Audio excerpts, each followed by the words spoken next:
I reckon go from the top there. Do you reckon? Yeah. Welcome to the Tell Me About podcast. This season is all about Midlands 103 and the inner workings of the radio station and who some of the people are behind the voices and in the background. Today it's our final episode, and in the studio I have two men to talk all about our sports coverage on Midlands 103. We have sports editor David Hollywood and the Inside Lines Will O'Callaghan. Welcome both. Hey Sarah, I'm slightly worried that David has got a notebook with a pen while I have come with absolutely no preparation whatsoever aside from a coffee cup, so I get the feeling David's probably got more insights than I have over the next while. I was admiring your coffee cup there, so we're both as insecure as each other on this one, I think. It's not my coffee cup.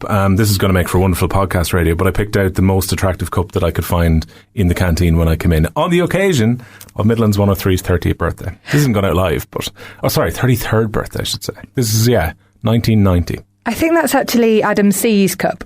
Really? I think it might be. He always has the nicest cups. Adam C is about to leave for pastures new, and I hope he leaves the cup behind. Yeah. His cup can become my cup. Or maybe he goes to Austria with them, I don't know. He's only leaving the days, not the nights. He'll still be on the VIP. So thank you very much for both coming to join us. If you can both just tell me a little bit about how you got into the jobs you do here and why you do it, really. David, if we come to you first. Yeah, I have not a linear background or journey towards working in radio. I did about a decade's work in retail before I realised that I should change gears and move on. I went back to education in my mid-20s and studied creative media and journalism. From that point onwards, I realised I actually loved radio. It was a medium that kind of snuck up on me in my mid-20s, and it's something I've been enjoying more than I could have ever hoped for ever since, I suppose. And yeah, I've worked in local radio over the course of many years, over weekends, while trying to make ends meet during the week.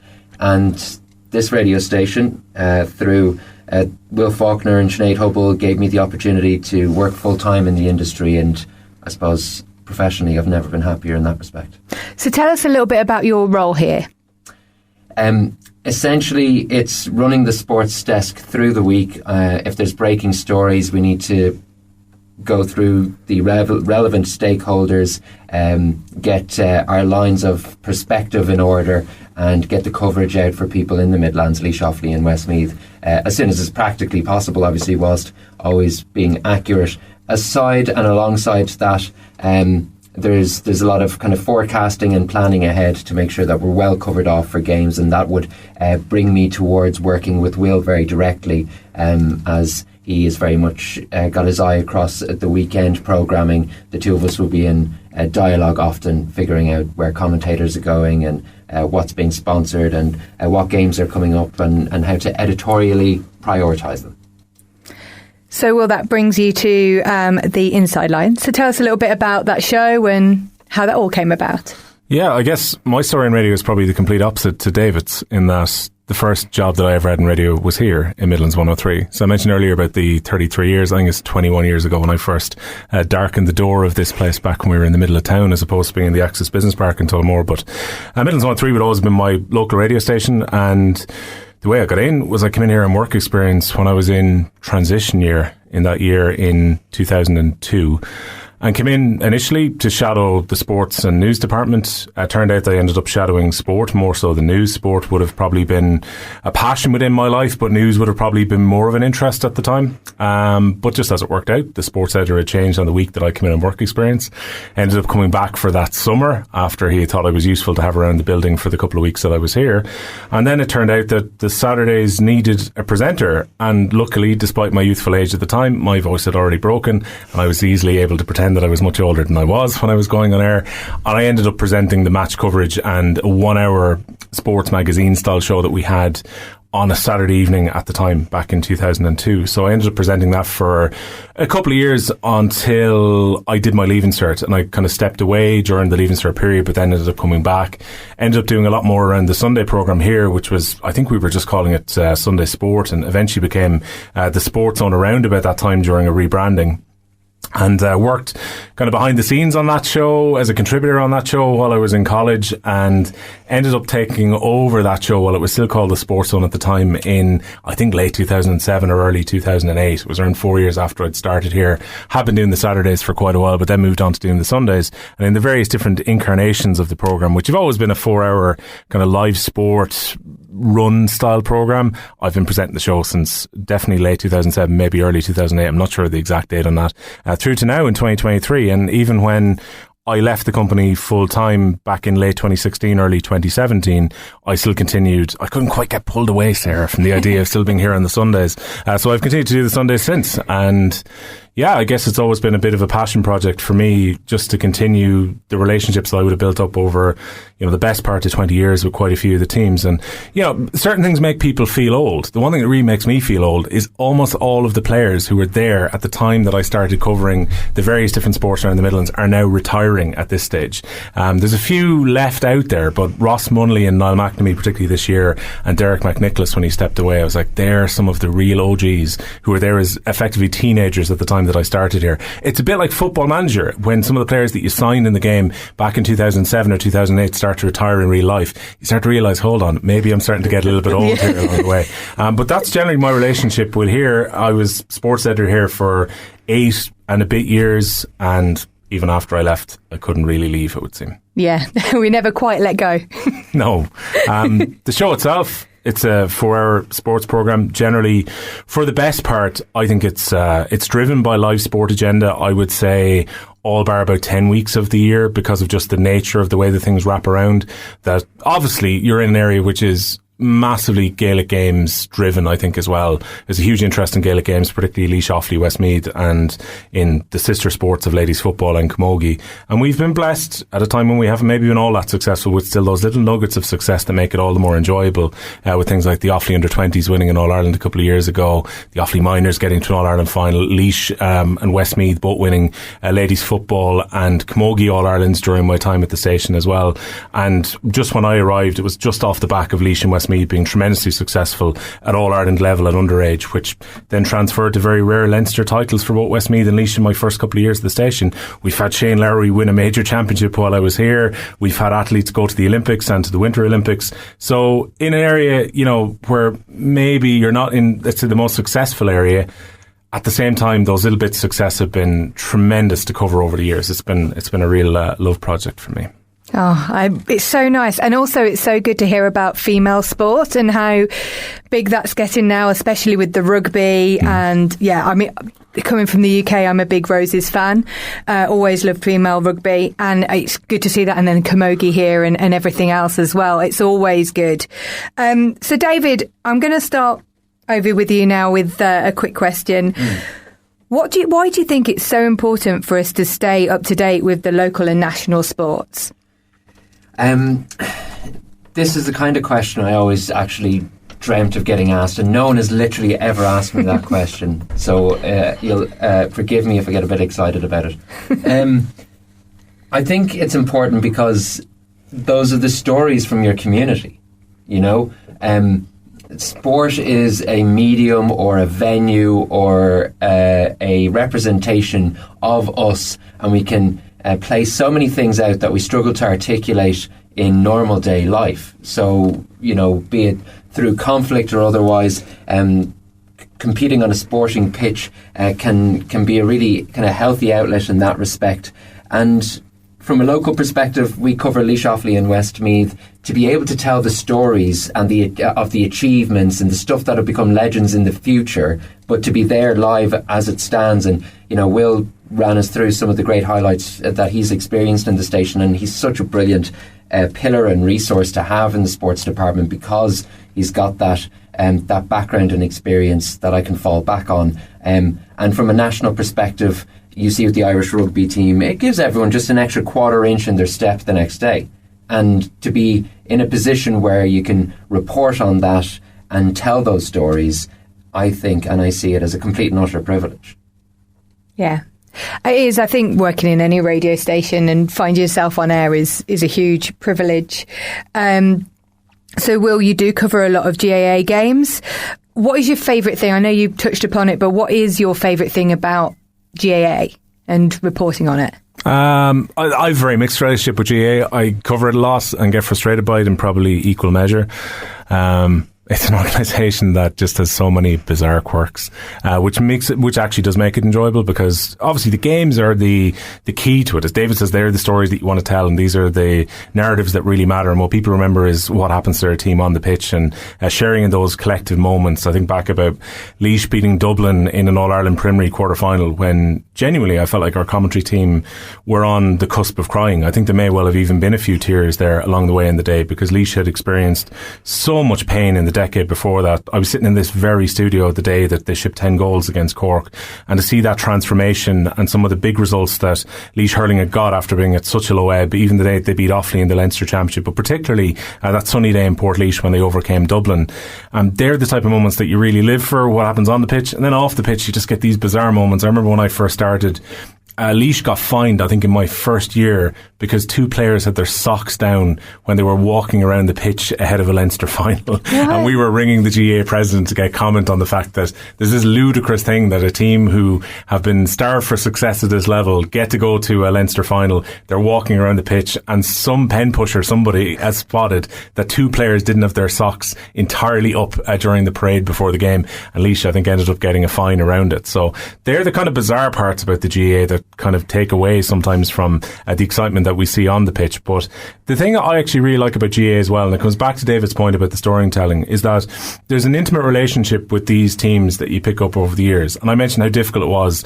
You know, when you're working 6 days a week, you can easily go, you know what, the Sundays, I could easily just get rid of them. Or the relationships that you build, particularly with the players. I try not to become too attached to too many administrators, because at some point you may well have to criticise them or run a story on them, and you don't want it to be buddies of yours. I think there should always be a professional relationship there. Similarly with managers, generally, I'll have a kind of maybe a chat on WhatsApp kind of relationship with a manager about various things, maybe about injuries, but I try not to become too socially attached to them, because again, they're going to leave at some point. It's the transient nature of it.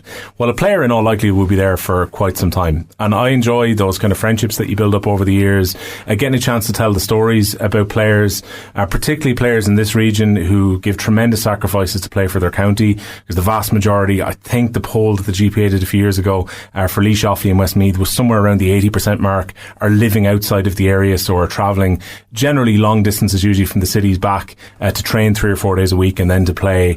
And what it means to them to still have that pride within their county or within their parish to play for their team, that means a tremendous amount to me. It's about trying to get those stories out there, because sometimes, definitely at a national level, that has become sanitised. And for the teams who are remarkably successful, there is this belief among management: do not speak to the media, do not give them a single kernel to use against you at any point, because if you say something, it's going to be up on another dressing room wall somewhere else. Our teams maybe not being all that successful means that they're not quite as likely to be robotic in their responses, so they're likely to give you that little bit more, which you won't get elsewhere.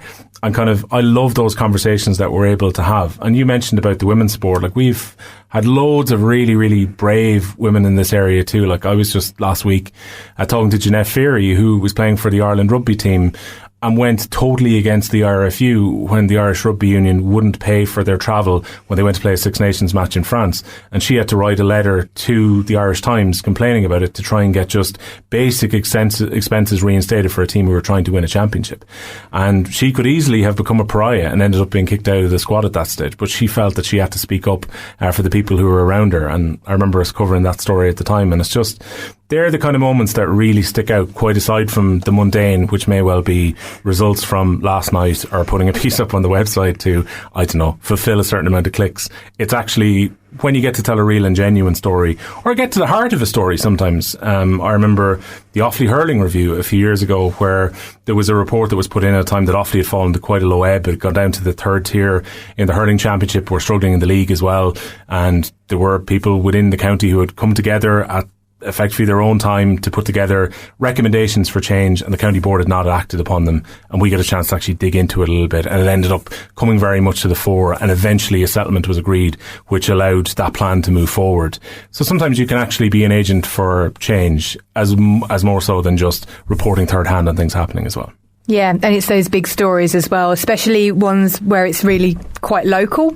Yeah. And you get to tell people about people that they may not know, but that are probably just down the street as well. Yeah, chances are they don't know them. That's the thing. I mean, okay, you'll know someone who's a neighbour of yours. And again, this is the fun of covering local sport, is that people will know them. Oh, do you know such and such? Who? Oh, are they going out with such and such? Oh, I know them. I went to school with that person. And then maybe that might open up the corridors of interest for them. But for the best part, and particularly in camogie and in hurling especially, they wear helmets. Generally, they're not all that well known. They're probably known by their number on a pitch or their exploits of putting the ball over the crossbar, or in any sport, it's generally, you know them by their vest or by their jersey or whatever else. But then when they get a chance to talk, like, I mean, there's so many different ones. Like, I'm thinking of Pauline Curley going to the Olympics in Beijing in 2008.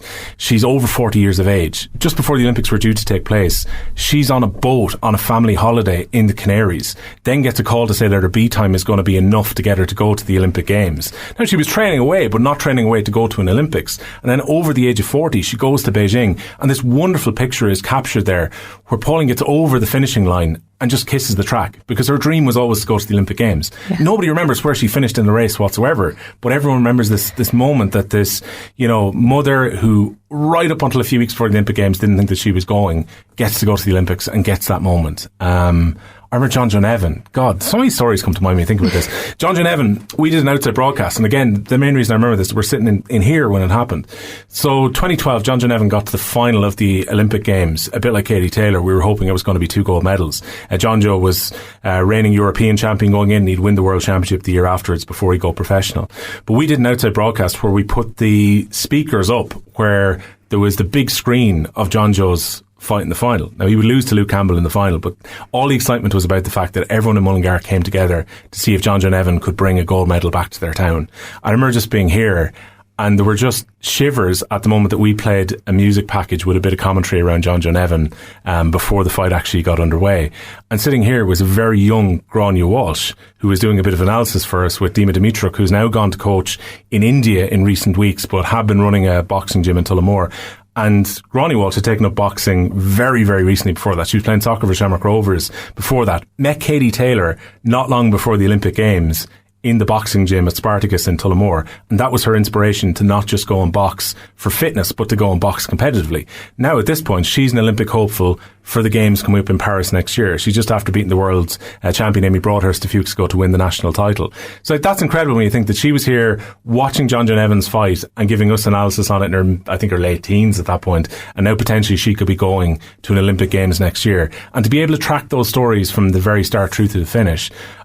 Shane Lowry is another one. Like, I remember when Shane Lowry won the Irish Open, won it as an amateur, so he didn't get a penny for winning it.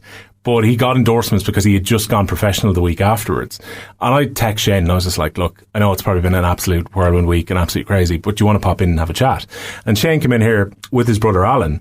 And literally, I think at that point, the first check that Shane Lowry got, he was telling me, I think about a day before he came into the studio, because he was just in doing a bit of gym work and popped in here on the way.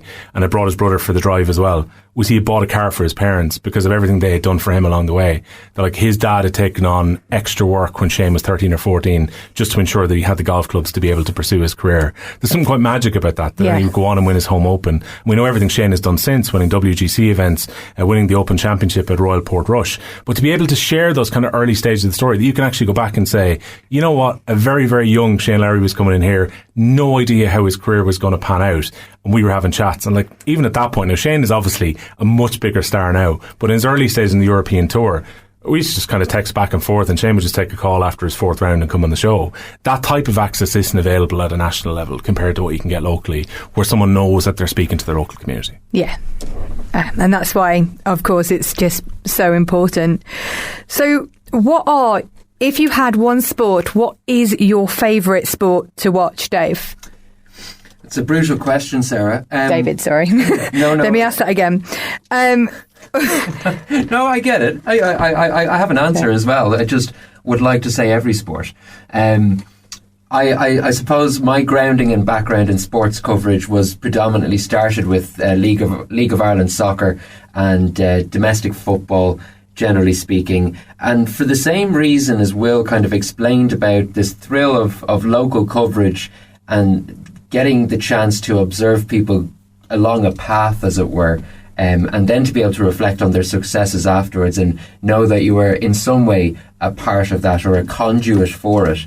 I love League of Ireland football for the fact it's so visceral, it's so much more accessible compared to the televised product that we see on Sky Sports and the like. And that I actually would apply to all the sports that I enjoy covering, like being there at the event, meeting the people involved, not specifically in the team, but the background people who might volunteer to be part of that team, who literally give up their time to support young people. That's where sport gets a little bit magical from my perspective. Like just before we came in here, I got a phone call from someone involved in wheelchair hurling, who's they want to get coverage about what they're doing, and they see this station as actually an ally in that, because we've done some coverage beforehand.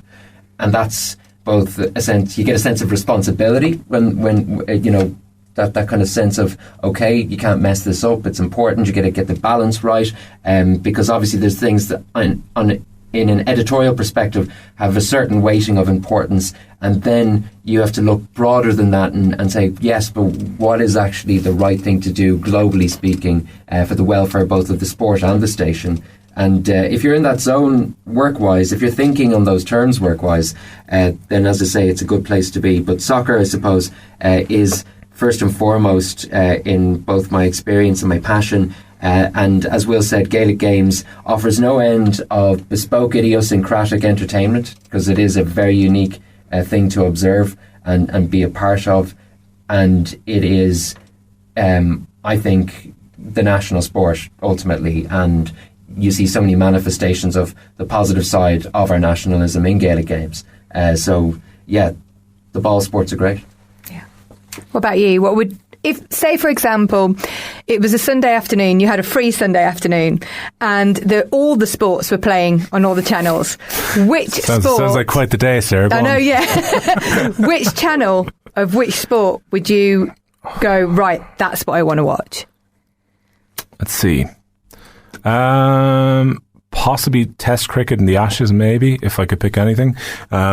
Super Bowl, probably, if I was to go in that direction as well. Like, look, you're asking me to pick something that's very different, right? So you're asking me to pick between, if it's my favourite sport right now, hurling, 100%. I would pick hurling over everything, just as an overall sport. But when it comes to, say, like one-off occasions that I would sit down and enjoy as a sports fan, it's not going to be everyone's cup of tea, but I would literally enjoy sitting down, watching a test match for 4 to 5 hours and sit down and relax. Maybe even put test match special on the background on the radio. Magnificent stuff. It is. It really is. I mean, it's much more about probably the enjoyment of the conversations that happen, much more so than what's actually happening.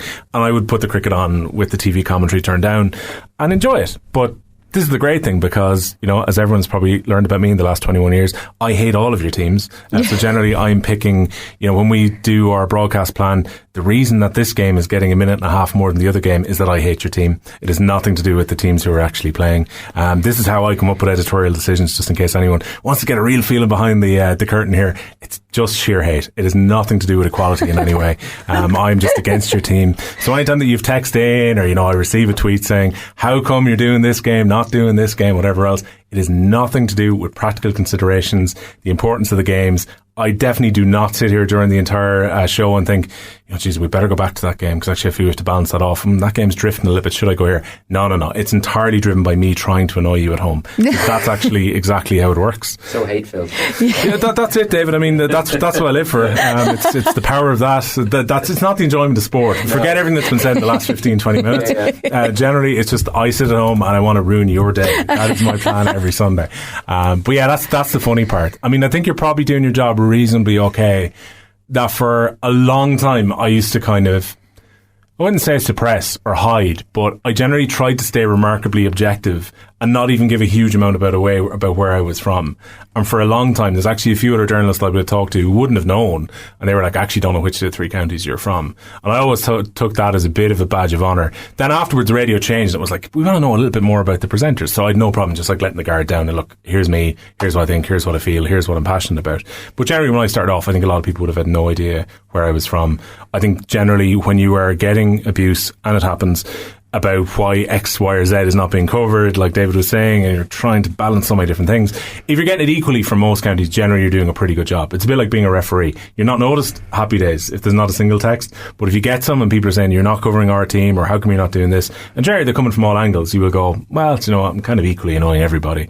It's a very, very difficult thing to get the balance right here, Sarah. And I'd say that to David or anyone else who's come in here, is that you will try your best, and sometimes you will go home drained from trying to be as fair as you possibly can. And three counties, and they're both dual code counties in a major way. And that's just one sport. And that is just one sport of it. Yeah, and then you add in other items along the way, and I remember Portage Panthers got to an All-Ireland basketball final, National Cup final I should say, with their women's team, and we decided to broadcast that because our thought was, we've got a team in a national final, potentially they can make a bit of history here, they've had a great year in the league as well, and we got pelters for not covering Gaelic matches that really didn't matter that day. Because people were tuning in expecting that their match was going to be on, even if it had been determined the week before what was going to happen in the league. And we put on the Women's National Cup final and people were just complaining.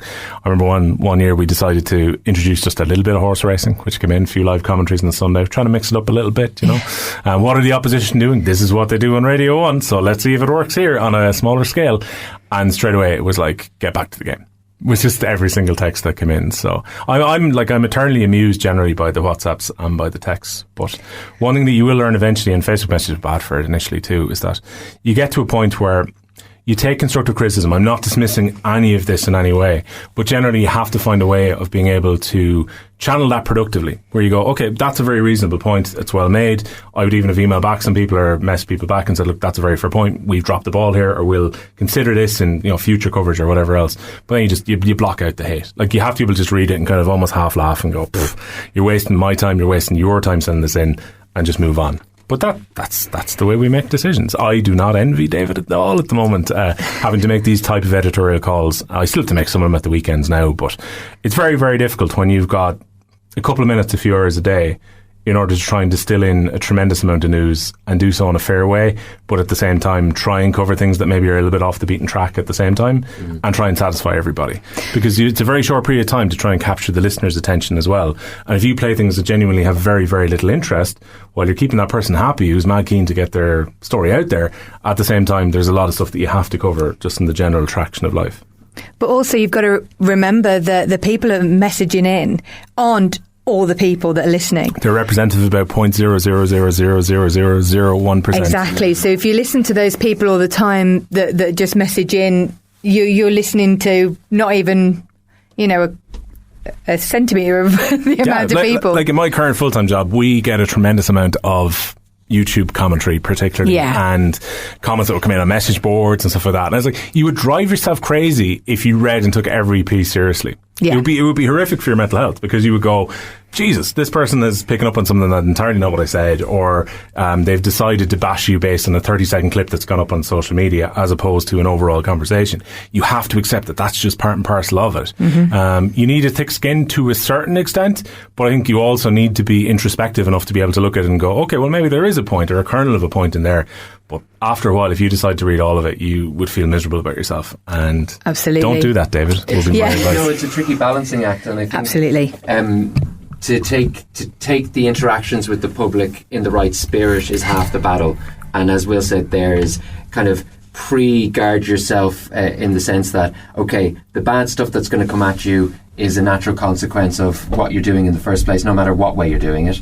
So let that come at you and bounce off, and then try find the good information from people, because it will come and it can inform your programming and the work we do at this station to improve the output. And ultimately, even those who throw pelters at us, we're working for them as well to improve what we put out for them as well. So it's not an easy task, but I think the more you get into it, the more experience you get at it, the more rewarding it is, and obviously the more aptitude you develop for it. Yeah, and I suppose that comes with like social media and everything being so accessible, and people being able to message you quite easily as well to give their opinions. I used to like the letters, Sarah. They used to come in about 20 years ago, where somebody would take the time to write a letter out and send it in, and generally it would be, "You are an asshole," but in a slightly longer way. So it'd be like, "Why did you make that joke about my team last weekend?" Sir. Yeah, but generally it would start off quite reasonably. "Dear sir, I have been listening to your broadcast for quite some time." Yada yada yada. And you're like, you're kind of just scrolling through, and you go, "Where's the point coming here? You're an asshole." Very good. But generally it was. Yeah, it's kind of weird. I kind of respect it to an extent that it took an awful lot more effort to put a stamp onto an envelope and send it to the radio station. Or we used to get faxes back in the day, which I always thought was kind of funny as well. Who has access to a fax machine? But generally, we used to get a few of them in. Definitely in the later days of the fax machine, you get a few messages in. Like that postcards used to come in. Yeah. It's very different to when they can just go to your personal Twitter, particularly, and just at you and literally send you a message as the show is going on. It's incredibly powerful in a way, in that it can create great debates online, but one of the biggest mistakes that anyone could ever make is that you decide that the public determine your programming. 100%. The public like Coldplay. The public voted for the Nazis. You can't totally trust the public. That's a joke, by the way, and a quote from Peep Show, just in case anyone thinks that I'm saying that the people of the Midlands advocate for Coldplay. But no, but like, you can't allow them to do that. Like, you have to trust your own process and trust your own editorial control over a programme, and not, because otherwise it would be an absolute field day. People would get you to do all sorts of mad stuff. And again, you have to be able to parse through the comments and the material that you get. And I'm sure this is probably exactly the same case for the Midlands Today show and for the news team, that you can't respond to everything. You can't cover everything. And you can't, not all views are created equally, I'm afraid, despite, some people trying to claim that. And like, I think by all means, throw them out there. If a comment is worthwhile, put it into the programme. It can enhance your programme. But generally, for the best part, I would say most don't. Thank you to all the people who send in interesting messages. Well, that's the thing. It's nice to hear from people. It doesn't matter what show you do. It's always nice to hear from people, and you do take some of the comments and you understand them, but it's just take some of them with a pinch of salt is it. But I mean, when everyone has opinion, we're in that realm of world now where everyone has an opinion and they are quite happy to give it through social media as well. Have you seen that has changed sport at all? Because you get a lot of people, backseat managers, things like that, that think that they know more about sports. Do you think that changes sport? Yeah, in two different ways. So one, before the social media explosion, I would say, of about 10, 13 years ago, generally you could be a lot more considered and planned in how you run stories. So even we, very, very sadly, Liam Kearns passed away, the Offaly manager, just a few days ago. It'll probably be maybe a week or so ago by the time that this podcast airs. But it was genuinely, I think, a feeling out there with a lot of people. I was in contact with a lot of the editors in the various different papers, and there was this feeling that people felt they had to break the story online. Well, my take on it was, I don't want to break this story until I know 100% that all of his family know beforehand. Yeah. And you definitely wouldn't have felt that rush, especially at a very sensitive time like that, to get the story out there. But there were definitely people last night who were itching to try and be the first one to get the story up. It was only at the point that the Sunday Game had received a short 3-line statement to say, okay, we're going to just make an announcement about this on the Sunday Game, that everywhere else decided then to run the story at that point. But there were definitely people who were itching to try and get the story out there first. And you think this would not have happened in the pre-social media day, because people care about the clicks that they get online, or people care about the interactions that they get on social media, maybe more than what would be common decency, really. And then when it comes to, you're saying about like people deciding to send crap towards teams or maybe towards managers, again, a bit to the accessibility point, it's totally changed it. Some managers would tell you, I think Brian Cody always used to tell the story that he'd receive probably 4 or 5 letters a year from supporters that may well be sent to him about team selections or annoyed that Kilkenny had lost a game. He didn't go on to social media. Brian Cody's not the type of guy who'd ever do that. But there are quite a few of the new managers and players who are there. I can't think of many things that would be worse than if you get hammered on a pitch and you open your social media up. Now, of course, they always have the decision they could decide not to. But say if you open it up, you go onto your Instagram and there's DMs which you've received from people, or you see that there's a narrative going on Twitter which is having a go about an individual performance, or maybe making accusations about the way the team are training or a lack of effort. How tremendously frustrating that must be for the teams to have to go through that type of crap really online that wouldn't have been there before. The difficulty is it's so negative, and as Sarah said and you said, it's not representative of what the broad perspective is, but it creates the broad tone. because it's the background noise to a certain team, be it through bad performances or whatever, that wouldn't otherwise be there, because most of the people are thinking, give that person time, give them space, I like what they're doing here, there, or whatever it is. But because of the way social media works, it tends to create an unrepresentative narrative. And then that increases pressure on managers and players. And then that kind of changes the way they interact with the media in the first place, because they think they're answering to those critics and not the people who don't message in. Because nobody messages in to say, I think you're doing it okay. I think that's not bad. You don't hear that as feedback. That was a tremendously middling performance at the weekend. How enjoyable it was. I had to rush to let you know. I thought that was mild, Thank you for not ruining my weekend. It would be great if we could land, I don't know, there's no resolution to that. Yeah. That's what social media is. And for all its good, it has some woes. For all its woes, hopefully it continues to have some good, I suppose. And editorially, I've always tried to be as fair as we possibly can, because generally I've let the commentators over the years, people go, how do you get some of these pundits, how does it come about? Generally, I've allowed the commentators to pick people that they're comfortable to work with, for the best part. I've never really turned around and said, you can't get person X, Y or Z, or I may well say I have a reservation about person X because they may well be bringing a bias about whatever. I can sit down and have that conversation with a commentator, but generally I will allow them to make that decision. There have been a few times over the years where we've had analysts go over the top in their criticism, and sometimes you have to address that directly with them, sometimes you just have to go for somebody else. But I think generally, if they're fair and honest in their criticism of the team, and if it's a criticism about the performance as opposed to bringing something kind of personal or bringing a bias into it, that's when I think you have to step in. And I think local radio can have it's a huge force about shaping opinions among supporters as well, because quite a few supporters, I can tell you this right now, don't go to games that comment on how their team are doing. And they will say things like, oh no, I was watching the game on the radio. You're like, no, you weren't. You were listening to what was being channeled from the match through the commentary. You didn't see it, the pictures were not there in front of you, but you are now probably aping what has been said by the analyst on the radio. So it is a very powerful position. That's where I think we have to be very, very careful about it too. I think by all means, call it straight. If teams aren't doing well or they're underachieving, call it out, but don't ever make it personal, or don't ever make it with the fact that you didn't get a job or you weren't the captain in that year under that chairman or under that manager or whatever. If they're fair about it, by all means, shoot from the hip.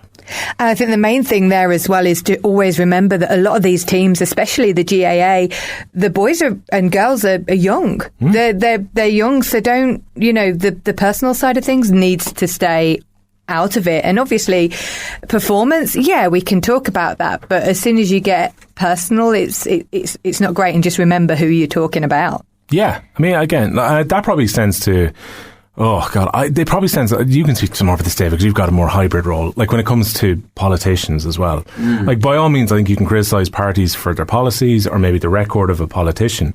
But I hate when I see personal attacks about politicians appearing online. Yeah, they earn a good bit of money. Yeah, they've got good expenses, and in some cases, we're talking about professional athletes and they've got a great lifestyle and whatever else. But at the same time, this is shit they don't want to read. Yeah, absolutely. I don't think we take stock of those aspects anywhere near like what we used to do. There's a rush to judgment very quickly on personal bases sometimes, and you have to be very careful from a news perspective, because the role I do is quite hybrid. We cover news across the sports desk and sports across the news desk, and in politics things are, how would you put it, they're a lot more the feedback can be almost strictly negative, because politicians can irritate constituents quite naturally. I've no objection to that concept. It's part of their job. Yeah, exactly that. But yeah, I think, again, it's something I enjoy doing actually, is trying to apply what we perceive to be a fair way of covering the sports, covering the participants. And I think there's a good payoff then when you have a story breaking where you have to rely on someone to take your call maybe first, or you have to have a difficult conversation with them, and they're willing to do it because you've given them the space and time and the fairness in the past on these topics or issues or whatever it is. And as you said there, like young people who are taking part in sport do not need or do not deserve any personal abuse or anything like that. And especially the majority of the ones that we'd be interacting with, you know, some of them are funded, some of them are genuine amateurs who are achieving phenomenal things that you can't grasp in terms of the challenge of what that is. So I have undying respect for people who do that. And criticism will stick with you. I remember the first time that I got a bad review. It wasn't personal towards me, but it was about the sports coverage in one of the local papers. It was in the Laois Nationalist after a day where I think if anyone had perspective, they would understand the circumstances around the things that were being criticised. But it stuck with me till today. I still remember it. Now, I was able to get past it. Good. And I was very tempted, David, on the next week to go on and point out, say, multiple typos in the paper, or like absolutely flame them, go on a monologue at the start of the show, use your platform to bury them into the ground, maybe talk about the fact you've got more listeners than they have circulation. All that temptation is there. Yeah. And then you sit back and you go, you know what, I'm actually going to have a quick read of it. And I'll take this as a perspective of the journalist who has written it. Now, a lot of it was unfair. There was a lot of advertising, which we had to fit into the coverage, so therefore we had to take some ad breaks. There were 3 county finals, I think, on the one day, and it was impossible to balance everything because pretty tricky. Yeah, 3 county finals that were overlapping. They all have basically the same importance, and also this person was writing from the perspective of being a journalist who I think had a breakdown and couldn't, as in their car, and couldn't get to the game, the final they were due to cover, so they flicked the radio on. So their interest was in one game, and they were annoyed about the experience of the one game. The point that I kind of took from it was, now you know how our hands are kind of tied behind our back because of both commercial considerations and also the difficulty of trying to cover as many things as we do. So I was incredibly tempted to flame them the next week. Yeah. But when you sit down for 3 to 4 days and you just go, you know what, it's fair comment. I wouldn't agree with it entirely. If they'd asked me to respond to it, I would have given them a response and organised it. But they decided to put out a sledging piece. Good luck to them. Yeah. And I think that kind of speaks to... they had a problem with one thing. What a lot of people don't understand in radio is that you're looking after about 6 or 7 different things, and you've got, especially if you're reporting on sport, there's so much you need to cover, and you need to make sure Frank down the road is happy, and Pauline in Laois is listening to has her game sport. So it's kind of, people need to realise sometimes. And also there's the possibility that Pauline in Laois is tuning in one Sunday a year because her team are in a county final and is annoyed about the coverage because her interest is in that one thing on that one day. Sorry, Pauline in Laois, you fictional person who only cares about your club on this day.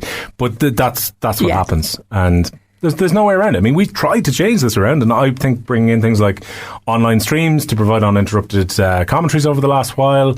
But you are as well at the challenge when you're trying to do something like that around equipment and the difficulty of trying to keep a million balls going at the one time.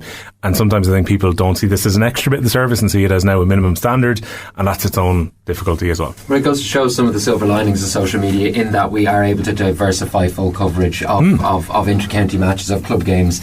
I think that's been a great addition to sports broadcasting generally from a local level. But it is thoroughly complicated, and I think the key thing is to have the passion for it, to do it. If you have the passion to apply yourself to it, then these challenges you actually end up savouring, and you are then capable and robust enough to deal with any criticism on the basis that you're trying your best, and anyone in that position will be dealing with the same challenges. Remember too that pretty much every commentator and reporter that we have on right now are amateurs who are doing a job during the week and who are sitting down with a microphone and generally going to cover their county or their team or their sport because that is their passion. That is the reason they're doing so, not because of the fact that they want to be professionals within the field of broadcasting. And that adds, I think, a certain charm. One of the things I love doing each year is when the All-Ireland finals come around, flicking on the local coverage and listening to them go baloobies when their team is about to win the final, and the bias just goes entirely to one side.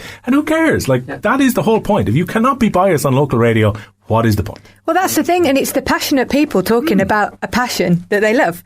And obviously you can tell with you guys that sports is a huge passion for you as well. So thank you so much for joining us on our final look into behind the scenes of Midlands 103. Final and best, Sarah. Final and best podcast. It has buried all the other podcasts before into the ground. Yes, it is. Thank you for a very fine podcast. Don't listen to them. No point. Just listen to us again. It'll help the stats. Thank you very much, guys. And we'll talk to you very soon. Right, thank you so much for tuning in to these 6 episodes. I hope you've learned a little bit more about Midlands 103. If you do want to hear more, you can tune in every single day to us. So thank you very much, and we'll talk to you soon.